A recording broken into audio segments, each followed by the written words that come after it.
My name's David Miller and I'm the manager of Nexus Global Solutions Portfolio and the co-manager of Dynamic. It's early October in London, it's a lovely sunny autumn day, and the good news is that the FTSE 100 index is well through 7,000. Not forgetting that it first got to this sort of level at the end of 1999. It's been a long wait for the index trackers. So what's going on? We've had another good month for both funds. Both of them up over 10% year to date, with Dynamic making 1% during September and Solutions with less in equities making about 0.5%. So we've continued to make progress. We've had, as I said last time, we've had a good Brexit, and the conditions that have been in place since, well, throughout this year have just continued, irrespective of the political uncertainty. So what I think we've seen is that the markets have continued to benefit from the trends that were in place well before the vote that happened in June. What's happened since is that the key is that we stayed in markets and have benefited from the upside.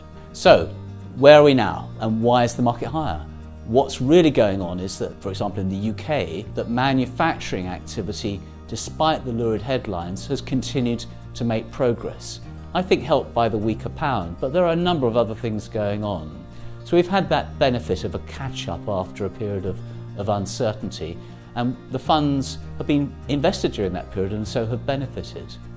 We haven't had to make much change to asset allocation because, to be honest, economic growth around the world is steady, if unspectacular. Interest rates might go up in the States, not nowhere else. Inflation isn't much of a problem. So as I said, nothing much is changing, and therefore it comes down to stock selection. But before I get to that, what is worrying people, of course, is politics, mixed in with a lot of chat from central banks without much action. And I can't help thinking that these are valid concerns, but they're unguessable, their impact is unpredictable, and to be honest, it's better to focus on the reality of the world around us. And that's why focusing on the companies that we're investing in, that we might invest in, is where we get the best evidence as to whether to be optimistic or pessimistic. So, where are we on stock selection? Well, quality continues to be the right place to be. Developed markets continue to deliver good returns to investors, and the type of companies that we're investing in really hasn't changed much. I've called them the A's. We've got Amazon, Apple, Alphabet, across the Atlantic over this side, Adidas, and adding a couple of H's in this month with Henkel and Honeywell. These are all good companies, global companies that are making exceptional returns despite it being a low growth environment. And that's really been the focus.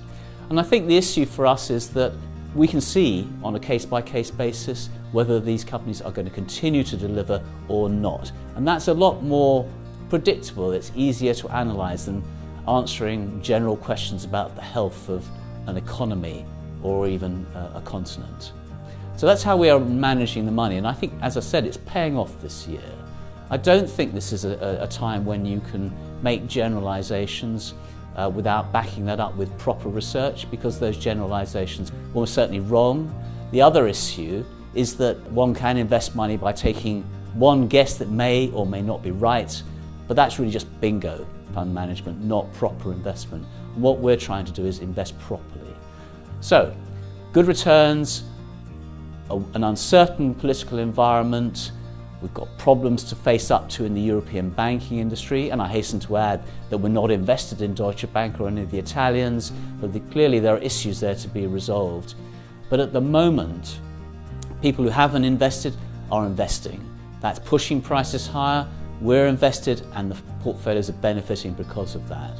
And I think at some stage later in the year, maybe into next year, hard to predict the timing of this, it may be necessary to throw out the anchors and try and hold on to the returns that we've made this year. But at the moment, I think we're prepared to go with the flow. So I hope that's been useful. An interesting period for all of us. I think when I next report to you, it will be early November, just ahead of the presidential election.